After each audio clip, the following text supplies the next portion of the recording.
Semoga yang subscribe diberikan rezeki melimpah dari jalan tak terduga. Dan yang like komen, dimudahkan jalannya menuju surga di hari akhir nanti. Siapa yang tak mendengar nama Qorun?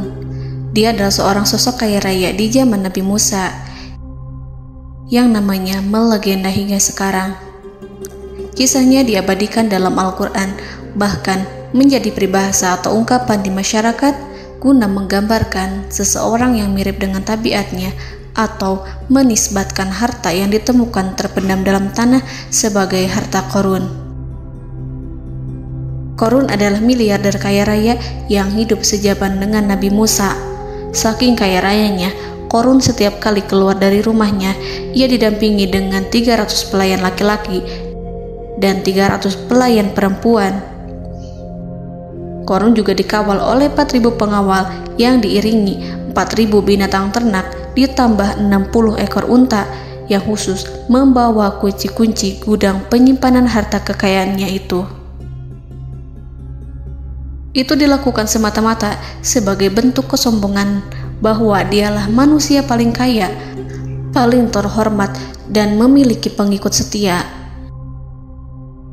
Ia merasa lebih mulia dibandingkan Nabi Musa alaihissalam.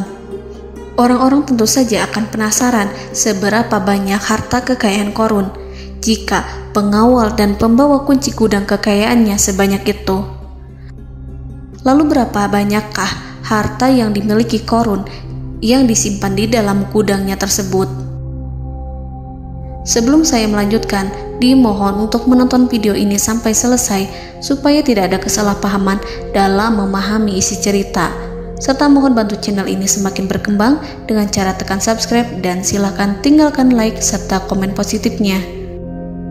Semoga dukungan pemirsa Risalah Kehidupan bernilai pahala dan menjadi wasilah dimudahkannya segala urusan pemirsa sekalian. Pemirsa Risalah Kehidupan, di zaman sekarang banyak orang yang mengistilahkan rezeki yang tak terduga dengan istilah harta Qorun. Lalu dari manakah sumber harta kekayaan Qorun yang sangat luar biasa itu? Serta di manakah Qorun dan hartanya ditenggelamkan? Siapakah Qorun dan bagaimana kisahnya dengan Nabi Musa?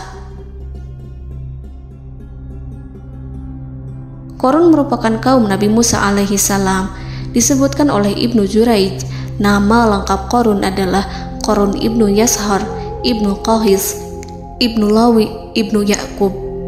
Ia merupakan putra paman atau sepupu Nabi Musa alaihissalam. Pasalnya, Nabi Musa alaihissalam sendiri adalah putra Imran, sedangkan Imran adalah putra Qahis.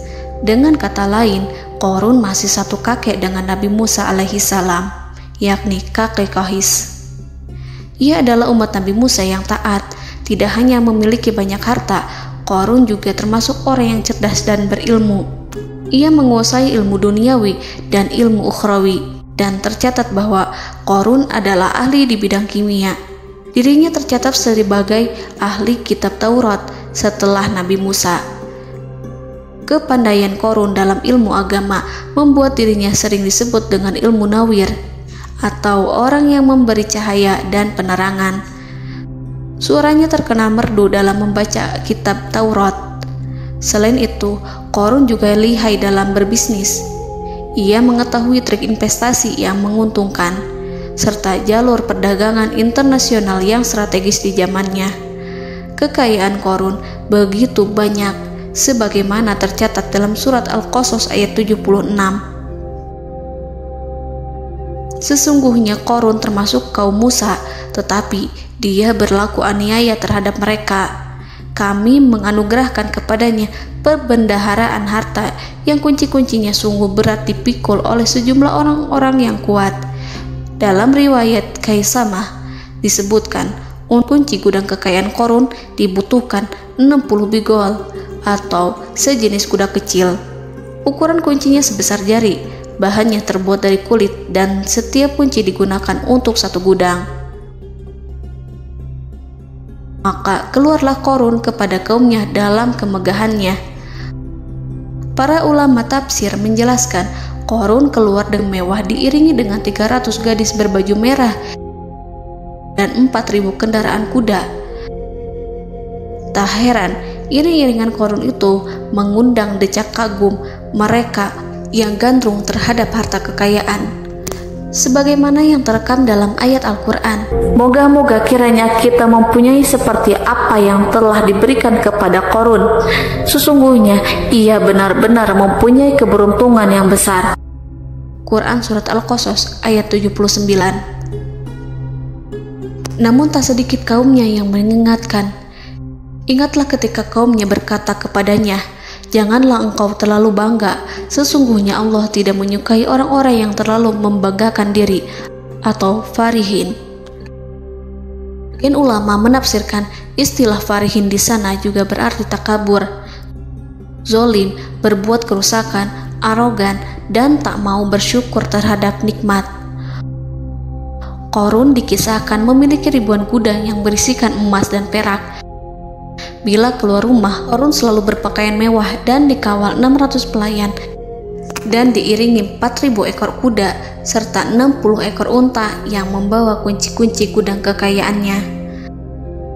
Namun, sayangnya Qarun kemudian membangkang pada Nabi Musa dan menjadi pengikut setia Fir'aun. Mengenai dari mana asal-usul kekayaan Qarun, ada beberapa riwayat yang memberitahukan tentang asal-usul kekayaan Qarun. Sumber pertama menyebutkan bahwa jauh sebelum memiliki kekayaan, Qarun hanyalah seorang lelaki miskin yang tidak mampu menafkahi keluarganya. Anaknya sangat banyak. Lalu suatu ketika Qarun datang kepada Nabi Musa. Ia meminta Nabi Musa alaihi salam untuk mendoakannya agar Allah memberikan harta benda yang banyak. Qarun juga meminta Nabi Musa mengajarinya ilmu kimia dan ilmu-ilmu kehidupan lainnya. Qarun dikenal sebagai orang yang soleh dan mengikuti ajaran Ibrahim dengan baik, sehingga tanpa pikir panjang, Nabi Musa alaihi salam menyetujui permintaannya. Allah Subhanahu wa ta'ala mengabulkan doa Nabi Musa. Qarun diberikan kecerdasan luar biasa dan menguasai ilmu yang telah diajarkan kepadanya. Qarun menguasai teori dan praktik pembuatan emas permata dan beragam perhiasan mewah lainnya. Ia juga pakar dalam ilmu arsitektur, rancangan bangunan, penataan kota, dan lain sebagainya. Tidak lama setelah itu, hidupnya berubah. Qarun pun hidup dengan bergelimbang harta. Ribuan gudang yang dimilikinya penuh dengan emas dan perak. Namun, sayangnya, keberuntungan yang didapatkannya membuatnya gelap mata.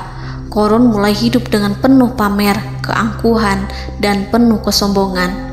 Kekayaan yang diberikan Allah Subhanahu wa ta'ala membuatnya lupa dengan Sang Maha Pemberi. Qarun merasa lebih terhormat dan mulia dibandingkan Nabi Musa. Ia pun akhirnya membelot dan durhaka pada Musa. Ia mengingkari janji-janjinya dulu dan beralih menjadi pengikut Fir'aun yang setia. Loyalitas Qarun terhadap Fir'aun membuatnya diangkat menjadi kepala mandor yang membawahi ribuan pekerja.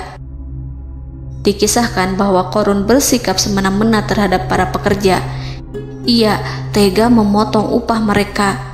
Ia melakukan korupsi demi membangun istana dan kemegahannya sendiri, dan untuk membangun gudang-gudang penyimpanan harta yang telah ia kumpulkan jauh-jauh hari. Ketika datang perintah zakat, Nabi Musa alaihi salam pergi menemui Qarun dan memerintahnya mengeluarkan zakat sebesar 1 dinar dari setiap 1000 dinar hartanya, 1 dirham dari setiap 1000 dirham, 1 kambing dari setiap 1000 kambing, dan seterusnya. Setelah Qarun menghitung seluruh hartanya, ternyata jumlah zakatnya sangat besar. Kekikirannya pun mulai menghalangi hatinya untuk mengeluarkan zakat. Qarun enggan membayar zakat ketika Nabi Musa alaihissalam menagih zakat yang diperintahkan oleh Allah untuk ditunaikan olehnya. Ketika Qarun dimintai zakat, ia langsung marah dan tidak memberikan sedikit pun kekayaannya. Dia berpikir bahwa harta kekayaan yang dimilikinya didapat dari hasil kerja dan usahanya, dan tidak ada kaitannya dengan siapapun, termasuk Allah Subhanahu wa Ta'ala. Janji Qarun untuk lebih taat beribadah dan membantu sesama jika diberi kekayaan oleh Allah dilupakannya. Dia mempergunakan kekayaannya tersebut dalam kesesatan, kezoliman, dan permusuhan, sehingga membuatnya menjadi sombong dan terlena. Orang-orang beriman pada masa itu sering menasihati Qarun untuk bersyukur atas nikmat yang telah Allah berikan, tetapi dia tidak mengindahkan nasihat tersebut. Dari sikapnya tersebut sudah jelas bahwa Qarun tidak membutuhkan nasihat kebenaran, bahkan merasa tidak takut dengan ancaman Allah. Sebab Qarun merasa sudah memiliki segalanya. Qarun merasa dirinya hebat dan pintar serta punya banyak pengikut setia, punya banyak pengawal dan merasa aman karena dekat dengan Raja Fir'aun. Qarun berkata, "Sesungguhnya aku mendapatkan harta ini karena ilmu yang ada padaku." Qarun sangat sombong. Ia merasa hartanya didapatkannya sendiri tanpa campur tangan dan kehendak Zat yang Maha Kaya, yakni Allah Subhanahu wa Ta'ala. Apakah Qarun lupa ataukah ia tidak tahu bahwa Allah telah membinasakan orang-orang sombong sebelumnya yang bahkan lebih kuat darinya, yang lebih kaya darinya, yang lebih banyak pengawalannya, lebih kokoh dan tak terkalahkan dibanding dirinya? Karena terdorong sifat kikir dan angkuh, maka Qarun membuat rencana untuk melakukan tipu daya agar dia terlepas dari kewajiban membayar zakat. Dia ingin menjatuhkan nama baik dan citra baik Nabi Musa. Kemudian dia mengumpulkan tokoh-tokoh konglomerat Bani Israel. Ia berkata kepada mereka, "Wahai saudara-saudaraku, terhadap apa yang diperintahkan Musa untuk membayar zakat, apakah kalian akan mematuhinya? Sekarang dia hendak mengambil harta yang ada di tangan kalian, maka pikirkanlah suatu cara untuk menghindari perintahnya."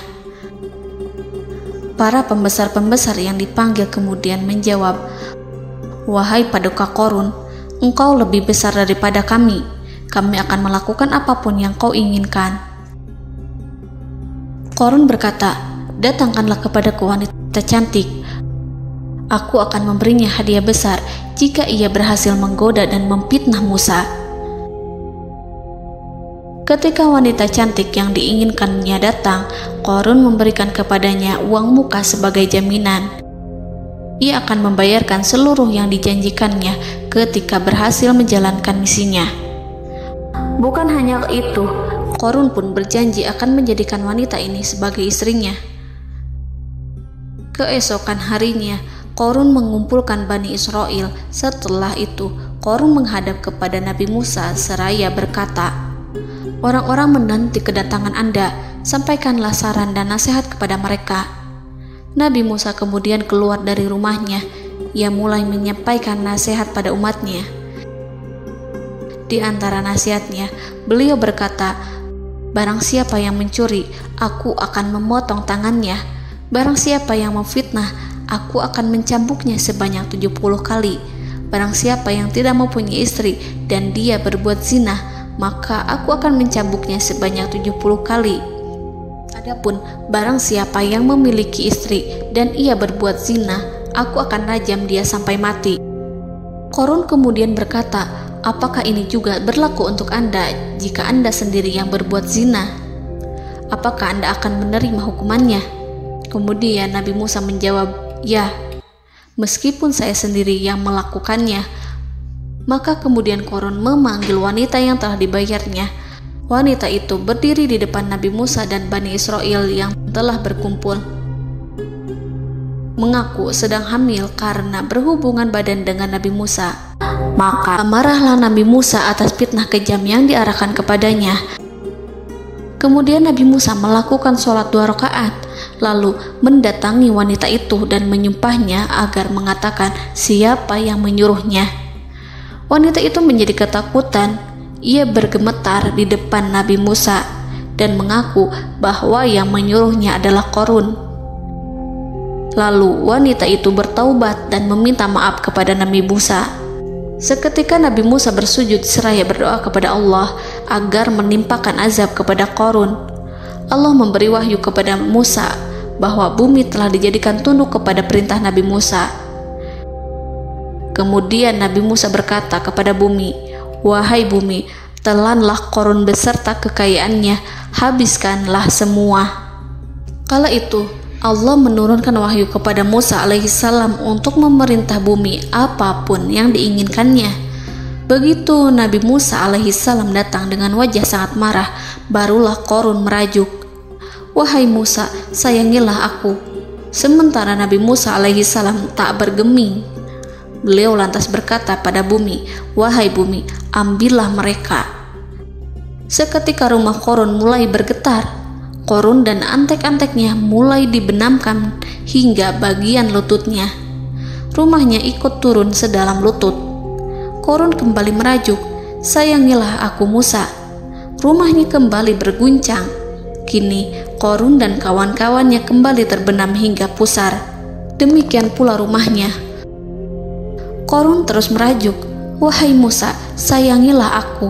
Sementara Nabi Musa alaihissalam kembali meminta bumi, "Wahai bumi, ambillah mereka." Rumah Qarun berguncang lagi, sementara Qarun dan kawan-kawannya terus terbenam hingga bagian tenggorokannya. Demikian pula rumahnya. Qarun lagi-lagi menjerit, "Wahai Musa, sayangilah aku." Namun Nabi Musa alaihissalam tak bergeming. Beliau terus meminta bumi menelannya hingga akhirnya Qarun dan kawan-kawannya hilang seluruhnya ditelan bumi. Tak lama setelah itu Allah berkata, "Wahai Musa, apa yang membuatmu bersikap demikian? Padahal demi kemuliaanku, andai dia Qarun berdoa kepadaku, niscaya aku akan rahmati. Maka kami benamkan dia beserta rumahnya ke dalam bumi, maka tidak ada baginya satu golongan pun yang akan menolongnya selain Allah, dan dia tidak termasuk orang-orang yang dapat membela diri." Quran Surat Al-Qasas ayat 81. Lalu di manakah lokasi ditenggelamkannya Qarun beserta harta bendanya? Konon berdasarkan kepercayaan beberapa masyarakat setempat, Qarun ditenggelamkan di sekitar sungai atau danau Moris yang terkenal di kota Payom, negara Mesir. Qarun konon mendirikan istana dan di tempat itu pula ia ditenggelamkan. Dahulu, Qarun berkeinginan membangun sebuah istana, namun tidak diizinkan oleh Fir'aun jika istana itu dibangun di samping istana Fir'aun. Terlebih, Qarun juga tidak ingin membangun istana di tengah pemukiman Bani Israel yang terletak di tanah Jasan. Fir'aun pun memberikan tanah di wilayah Fayom. Kemudian di tepi sungai Payom inilah Qarun membangun istananya yang megah, dan di dalamnya ia membangun Al-Khunuj, gudang penyimpanan harta berisi emas dan perak. Salah satu bukti arkeologis yang dapat dijumpai di lokasi tersebut adalah runtuhan bangunan yang diduga sebagai tempat tinggal Qarun yang berjarak sekitar 2 km dari Danau Qarun. Menurut beberapa sumber, bangunan yang masih berdiri kokoh tersebut adalah benteng yang dibangun oleh Qarun. Namun ada juga yang mengatakan bahwa bangunan tersebut adalah tempat tinggalnya. Wallahu a'lam. Semoga kita semua dijadikan orang yang Allah mampukan menjadi orang kaya namun tidak seperti Qarun,